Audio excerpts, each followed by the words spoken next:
नमस्कार मित्रांनो, एक्सपिडिशन शैलेशमध्ये तुमचं स्वागत आहे। आज आपला पदमार्ग असणार आहे पन्हाळा ते पावनखिंड। ज्या मार्गाने छत्रपती शिवाजी महाराज पन्हाळ्यावरून सुटका करून पावनखिंडला गेले होते त्या मार्गानेच आपण जाणार आहोत।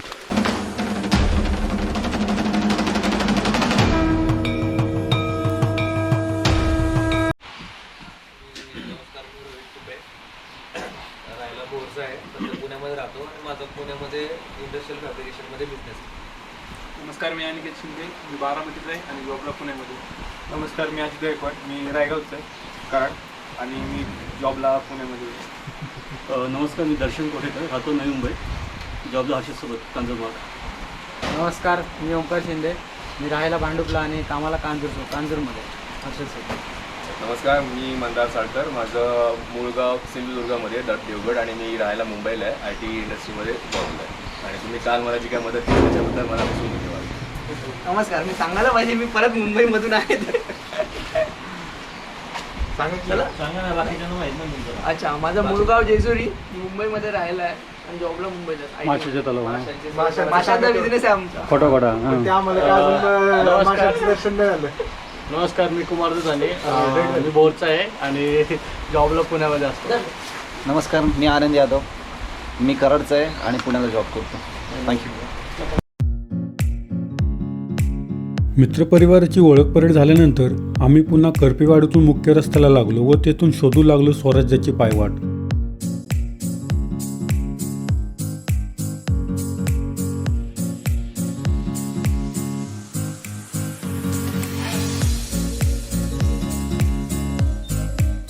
मात्र अडचण अशी की या ठिकाणी आमचा मित्रपरिवार रस्ता चुकले। करपेवाडीतून बाहेर आल्यानंतर आपल्याला समोर दिसणारा हा रस्ता पकडून प्रवास करावा लागतो।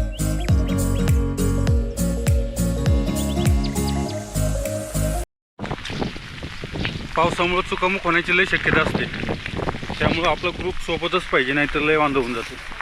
आता आमचा रस्ता पण चुकला आहे, तर दुसरा रस्ता काढून चाललो आहे। त्यानंतर पुढे आले का आजोबाने सांगितलं रस्ता चुकला आहे तुमचा, दुसऱ्या बाजूने चला, मग आम्ही तेच करतो।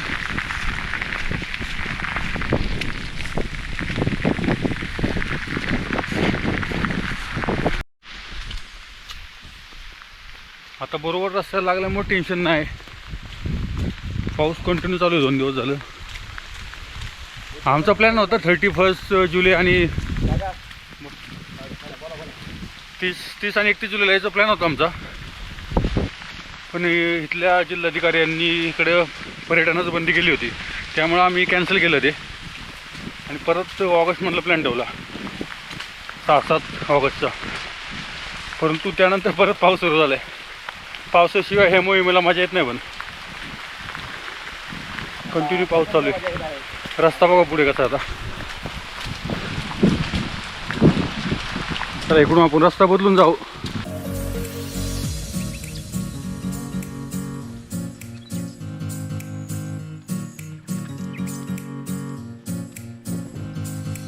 हा चला पुढे रस्ता बघा मित्रांनो।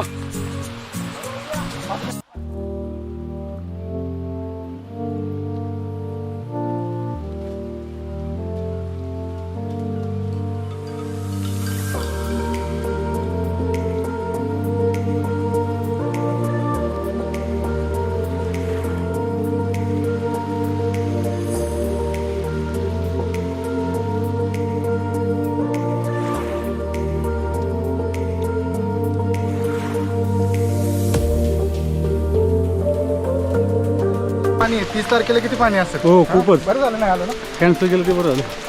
काल आपण चालू केलं पन्हाळ्यावरनं आणि करपेवाडीत मुक्काम केल्यानंतर आपण आता चाललो आहे आंबेवाडीच्या दिशेने आणि आंबेवाडीवरनं मग पावनखिंडीकडे जाणार आहोत। तर जातात आपण जो रस्ता आपल्याला जेवढा अवघड वाटेल तो रस्ता दाखवण्याचा प्रयत्न करेल, पण काय होतं इकडे आल्यानंतर रस्ते खूप चुकण्याची शक्यता असते, त्यामुळे शक्यतो स्थानिक लोकांची मदत आवश्यक घ्या। कारण आता आमचे 2 मित्र चुकले होते, म्हणजे ते चुकले नव्हते, ते बरोबर रस्त्याने गेले होते, आम्ही चुकलो होतो, त्यांना आम्ही गेलो होतो ते आम्हाला बरोबर भेटले। त्यामुळे शक्यतो स्थानिक लोकांची मदत घ्या। आता ज्या ठिकाणी असलेला माइलस्टोन दिसतात ना आपल्याला, दिशादर्शक दगड वगैरे लावलेले, त्यांचा अंदाज घेऊन तुम्ही पुढे गेलं पाहिजे। तर चला पुढे निघू आपण आता. चालता चालता कधी कधी असं वाटतं, अरे ह्याच रस्त्यावरून आपले मावळे विशालगडाकडे गेले नसतील ना, त्यावेळी काय परिस्थिती असेल. त्यावेळी फक्त मनात एकाच गोष्टीने काहूर घातला असेल, माझा देव, माझा शिवबा राजा सुखरूप गडावर पोहोच झाला पाहिजे, बस. त्याच इतिहासाची साक्ष म्हणून हा पन्हाळा ते पावनखिंड प्रवास. यामध्ये आमच्या काही मित्रांना दुखापत झाली तरी निकराने चालत होते.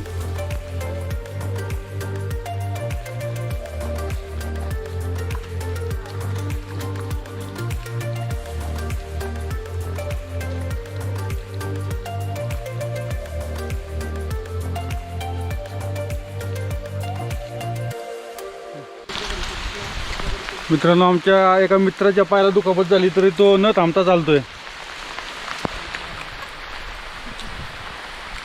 अशी असावी जिद्द.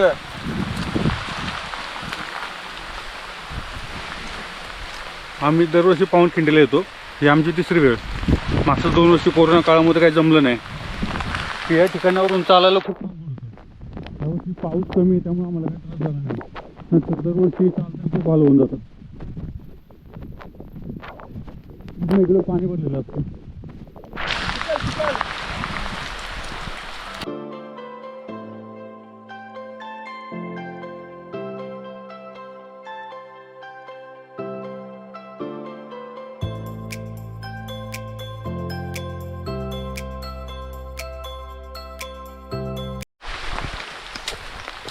मंडळी, पाऊस काय थांबायचा नावच घ्यायना. कंटिन्यू चालू आहे मुसळधार. आम्हाला रेनकोट काढायची पण सवड नाही. आदिलशाने शिवरायांना पकडण्यासाठी त्याचा सरदार सिद्दी जोहरची निवड केली. एक ठाणी जिंकत सिद्दी जोहर पन्हाळ्याजवळ आला आणि त्याने किल्ल्याला वेढा दिला. तसंच विशालगड किल्ल्यालाही वेढा देऊन ठेवला. त्यामुळे महाराजांची सर्व बाजूनी कोंडी झाली. एकीकडे पुण्यावरती शाहिस्ते खान आणि दुसरीकडे सिद्दी जोहर. अशा संकटात अडकलेल्या शिवाजी महाराजांना सोडवण्यासाठी नेताजी पालकर स्वतः सुटका करायला आले होते, परंतु त्यांना यश काय आले नाही.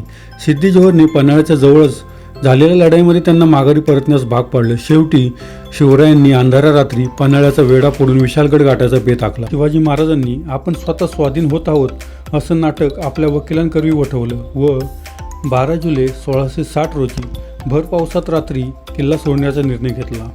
त्यांनी पन्हाळ्याच्या पश्चिमेस साधारण 60 किलोमीटरवर अंतरावर असलेल्या खेळणा म्हणजे विशालगडाकडे जाण्याचा निर्णय घेतला. धोधो कोसळणारा पाऊस, त्यात आपल्या शरण येण्याच्या नाटकामुळे वेढ्यात तयार झालेल्या ढिलाईचा फायदा निश्चितपणे उठवता आला.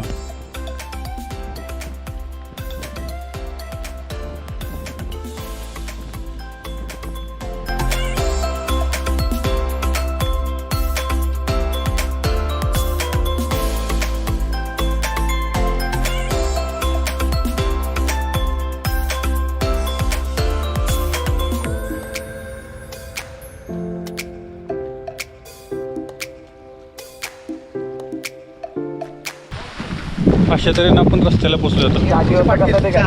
पाटील चहासाठी गेलेत आमचे. चहासाठी खूप आवरा माणूस.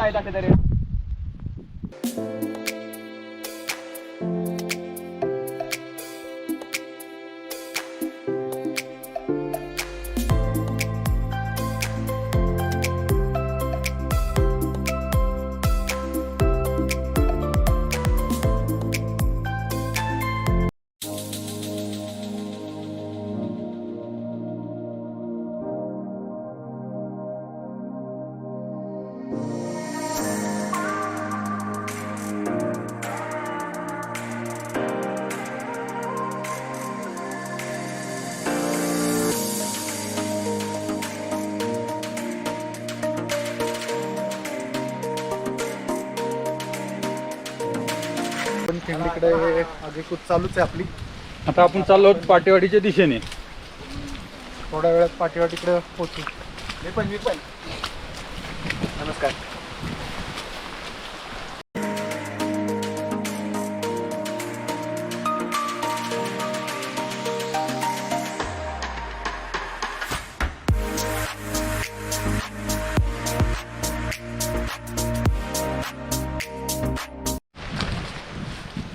आता चाललो होतो आपण पाटेवाडीच्या दिशेने. 2-1 तासामध्ये आपण पावनखिंडीला पोहोचू.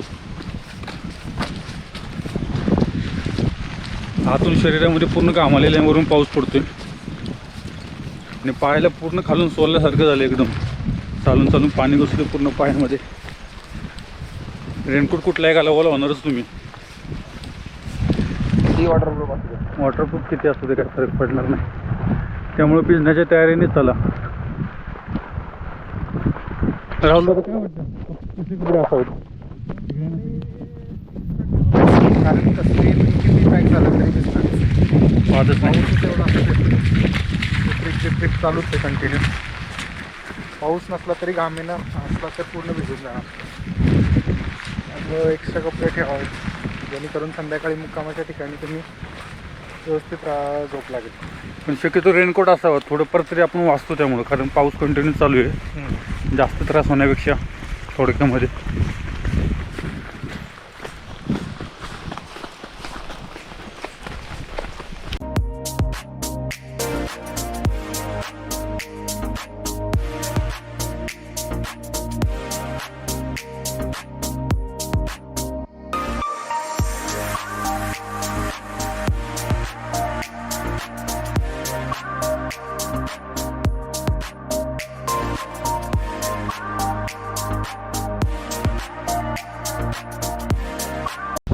पाठीवाडी संपली आता. पाठीवाडून प्रत्येक वरती डोंगराकडे लागलाय रस्ता, तिकडे चाललो आपण.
दरवर्षी आम्ही या ठिकाणी फिरायला येतो ना, त्यावेळेस असं शैक्षणिक साहित्य वाटपाची आम्ही म्हणजे पद्धतच पाडलेली आहे. ती मुलं जास्त करून चॉकलेट वगैरे ते मागतात. आम्ही ते न देता त्यांना ज्या वर्षाला शैक्षणिक वस्तू, पेन, खोडरबर झाला, या पद्धतीने वस्तू वाटत असतो आम्ही. पाऊस काय थांबायचं नाव घ्या ना.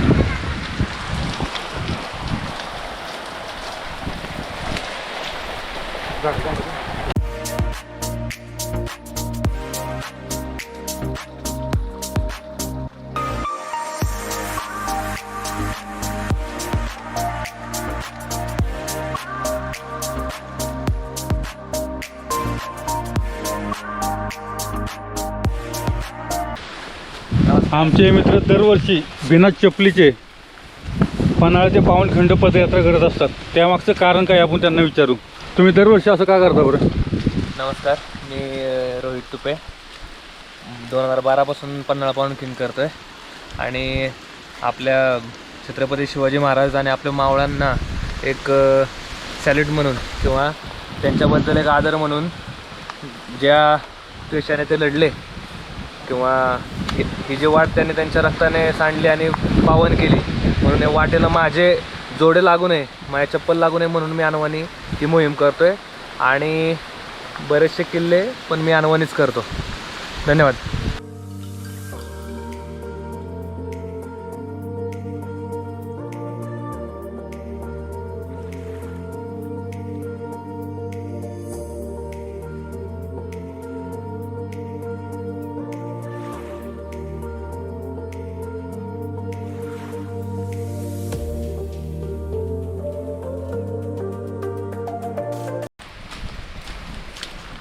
या ठिकाणी जळवे जे रक्त वगैरे काढतात ना, ते बऱ्या प्रमाणात आहेत. त्यामुळे स्वतःजवळ काय असेल तर हळद वगैरे अशा गोष्टी असतील ना लावण्यासाठी ठेवा. फर्स्ट एड किट असेल ना तर बेस्टच आहे तुमच्याकडे.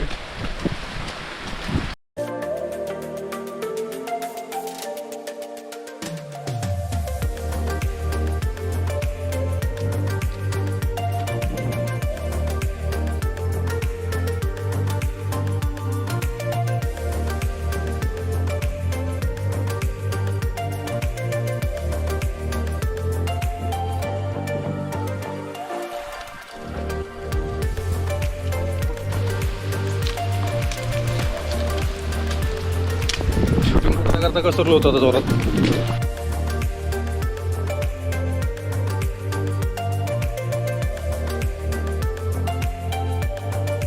नमस्कार मित्रांनो, आपण चाललो होतो पावनखिंडीच्या दिशेने. तर ह्या गोडखिंडीच्या मार्गी ज्यावेळेस छत्रपती शिवाजी महाराज आले त्यांच्यासोबत बाजीप्रभू देशपांडे होते आणि बांधल सेना होती. त्यापैकीच आपल्यासोबत एक बांधल आहेत, तर ते त्यांचं मनोगत व्यक्त करतील. शिवाजी महाराजांना पन्हाळ्यावरून विशाळगडला सुखरूप नेण्यासाठी ज्या बांधल सेनेने आणि बाजीप्रभू देशपांडेंनी जे कर्तृत्व गाजवलं आणि त्यांनी सुखरूप शिवाजी महाराजांना पोचवलं, त्या मार्गावर आज आपण आहोत. गेली 11 वर्ष आम्ही पावनखिंडीच्या मार्गावरती ही पदभ्रमंती करत असतो. आम्ही पन्हाळ्यावरून निघतो, मस्त्याच्या पठारावरून खाली उतरून आम्ही करपेवाडीत दरवर्षी राहतो आणि करपेवाडीपासून पुढे चालत चालत सुकामाळ करत आम्ही पावनखिंडीमध्ये पोचतो. तर ह्या पराक्रमाची साक्ष, या पराक्रमाची स्मृती आपल्या मनामध्ये ठेवावी त्यासाठी ही मोहीम आम्ही दरवर्षी पदभ्रमंती करून करत असतो.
जर मुसळधार पाऊस असेल त्यावेळेस काय परिस्थिती असेल या ठिकाणी? अवघड.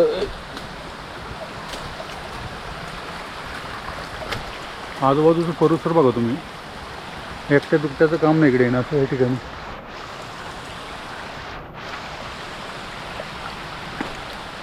इकडे काही जनावरं असतील याची काही गॅरंटी नाही, काही जनावरं असतील काही नसतील ती.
कसा राडा चालू आहे?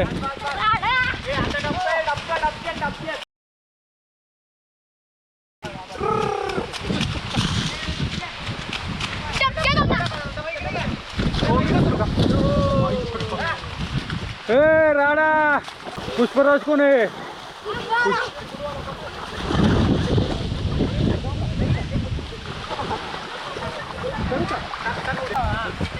Live show. 1 2 3. एक नंबर. शत्रूजवळ आल्यामुळे इतस्त वीर शिवा काशीद हे प्रतिशिवाजी बनून मृत्यूच्या पालखीत बसले नसतील ना? काय घडले असेल तेव्हा ती चित्त थरारक वेळ कशी असेल या विचाराने अंगावर काटा उभा राहतो. धन्य ते शिवा काशीद आणि त्यांचे सोबती. हर हर महादेव. इकडे लगबग सुरू झाली. लवकरात लवकर आणि सुखरूप खेळणा म्हणजे विशालगड गाठण्याची. वेळ मिळावा म्हणून शिवा काशीद समोर मृत्यू आहे हे माहीत असताना शत्रूसोबत 2 हात करण्यासाठी गेले. मात्र शिवा काशीदांचा भेद उघड झाल्यास सिद्धीची सेना चावताळून पाठलाग करेल तेव्हा आपल्या मावळ्यांच्या मनाची काय परिस्थिती झाली असेल, मनात काय घालमेल झाली असेल देवच जाणे. अखेर पांढरं पाणी आलं. इथेच कुठेतरी मागून गनिम आल्याचे समजून स्वतः छत्रपती शिवाजी महाराज हाती तलवार घेऊन सिद्धीच्या सैन्याचा पाडाव करण्यासाठी स्वतः पुढे आले असतील. लाखाचा पोशिंदा असतो. कितीतरी जवळची माणसं कामी आल्याचं पाहून आता अजून बळी नको म्हणत तलवार उपसली असेल. पण स्वराज्याच्या वडीलधाऱ्या माणसाला लाखाचा पोशिंदा जगला पाहिजे हे माहिती असल्याने शिवरायांना विशालगडाकडे जायला भाग पाडून स्वतः भिंत बनवून इथेच शत्रूची वाट पाहत उभे ठाकले असतील. फक्त तोफांचा इशारा द्या, तोपर्यंत हा बाजी शत्रू रोखून धरणार हे आश्वासन घेऊन शिवरायांना अखेरचा मुजरा केला असेल. 2 दिवसापासून दमलेली आपली मराठी सेना मात्र अंगात आणि रक्तात फक्त छत्रपती शिवाजी महाराज हेच जगण्याचं आणि मरण्याचं सूत्र मानून शत्रूच्या रक्ताचा घोट घ्यायला आसुसले असतील. बाजीप्रभू देशपांडे, बांदल सैना आणि कित्येक असे मातब्बर मावळे विशालगडाकडे कान लावून बसले असतील तोफांच्या इशाऱ्याच्या फैटी ऐकायला. एक एक पाऊल उचलत आम्ही जात होतो घोडखिंडीच्या वाटेला. इथेच दुश्मनाच्या रक्ताचे पाठ वाहिले असतील. मराठा सैन्य शत्रूच्या गळ्यावर सपासप वार करून त्यांना यमसदनी पाठवत असतील. त्यावेळी समोर एक वेळी कित्येक शत्रूंना लढणारा बाजी पाहून शत्रू सैन्याची गाळण उडाली असेल.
इथं खाली जायचंय.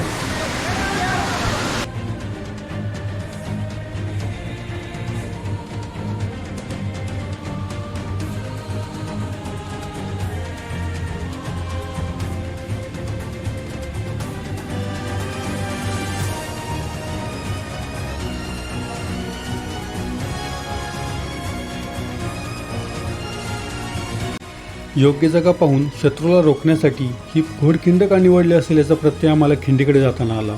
वरून धोधो पडणारा पाऊस आणि हे पिसाळलेल्या मराठ्यांना पाहून आपले मरण निश्चितच समजून अनेक शत्रूंची तलवार हातून गळून पडली असेल.